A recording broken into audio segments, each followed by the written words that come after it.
So এটা একটা green candle হবে। কেন এটা একটা গ্রিন ক্যান্ডেল হবে? দেখেন মার্কেট রেফারেন্স সৃষ্টি করছে। এখন দেখেন 1 red then green candle, 1 red then green candle. So reference number 3-তে 1 red then green candle. So এটা 100% একটা গ্রিন ক্যান্ডেল হবে, কারণ মার্কেট সবসময় রেফারেন্স অনুযায়ী চলে। দেখেন এখানে রেফারেন্স 1, রেফারেন্স 2, রেফারেন্স 3।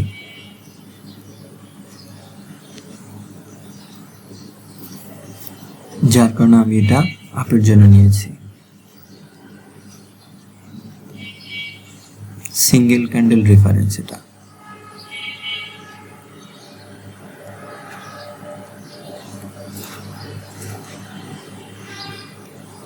সো আমাদের ট্রেডটা উইন হবে এখন।